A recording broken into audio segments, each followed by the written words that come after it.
नमस्कार, आप देख रहे हैं तेज खबर 24 और वक्त है खबरों का। लगातार पर्यावरण में घुल रहे जहर को देखते हुए हमारे जीवन में पौधों की कितनी उपयोगिता है, इस बात को लेकर रीवा के पॉलिटेक्निक कॉलेज के छात्रों द्वारा स्वच्छ पर्यावरण और स्वच्छता का संदेश दिया गया। इस दौरान छात्रों द्वारा पोस्टर के माध्यम से स्वच्छता और पर्यावरण बचाने का संदेश लोगों को दिया। सर, जैसा कि हमारी मैम ने बताया कि पर्यावरण से हम हैं, हमसे पर्यावरण नहीं। वास्तविकता हम पैदा होते ही सांस लेने लगते हैं और जाते वक्त भी हम सांस लेते हैं, इसलिए हमें पर्यावरण को बचाना उतना ही ज़रूरी है जितना कि हम खुद को सेफ रखना चाहते हैं। अगर पर्यावरण नहीं रहेगा तो हमारे रहने का कोई मतलब नहीं, अगर पर्यावरण नहीं है तो शायद हम नहीं। इसलिए मैं सबको सिर्फ यही मैसेज देना चाहूँगी कि प्लीज़ जैसे आप अपने को मेंटेन करते हो वैसे पर्यावरण को मेंटेन करो। Thank you. हम आपको बता दें, वर्तमान दौर में पर्यावरण असंतुलन की सबसे बड़ी समस्या ग्लोबल वार्मिंग है, जिसकी वजह से पृथ्वी का तापमान बढ़ रहा है और मानव जीवन के कदम विनाश की ओर बढ़ रहे हैं। ऐसे समय में अगर हमने पर्यावरण को बचाने के लिए कोई बड़ा कदम नहीं उठाया तो वह दिन अब दूर नहीं जब हमारा अस्तित्व ही खतरे में पड़ जाएगा। अंधाधुंध जंगलों की कटाई से प्रकृति का संतुलन बिगड़ रहा है। पर्यावरण के प्रति जागरूकता फैलाने के लिए हर साल 5 जून को पर्यावरण दिवस मनाया जाता है। पर्यावरण संरक्षण करने के लिए कई आंदोलन किए गए, बावजूद इसके आज प्रदूषण अपने चरम पर है।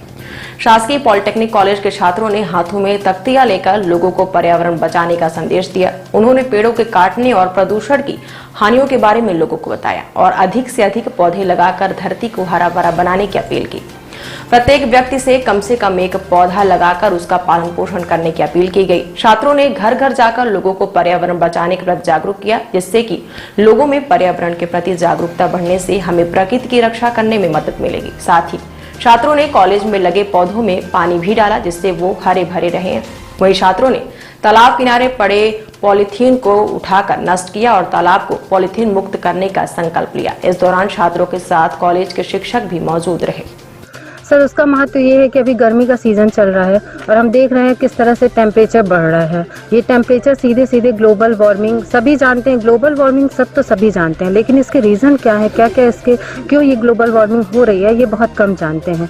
इसका बेसिक रीज़न एरोसॉल है, जिसके कारण जो पृथ्वी का ठंडा और गर्म होने की प्रोसेस है उसमें दिक्कत आ रही है और जो वार्मिंग, जो एयर की वार्म है वो रिफ्लेक्ट नहीं हो पाती है। तो एरोसॉल जो कि एयर पॉल्यूशन के कारण हो रहा है, खासकर जो एरोप्लेन वगैरह है, ये एक लेयर बन रही है। जैसे ओजोन लेयर होती है वैसे ही एरोसॉल की एक लेयर बन रही है वो, और साथ में ये जो पॉलीथीन वाला इस टाइप का जो प्रोडक्ट है जो रिसाइकल नहीं हो रहा है, ये 2 बेसिक रीजन है। और तीसरा रीजन है कि पेड़ों की कटाई हो रही है और पेड़ जो लगाए जा रहे हैं वो ऐसे पेड़ लगाए जा रहे हैं जो न छांव देते हैं और ना ही ऑक्सीजन देते हैं।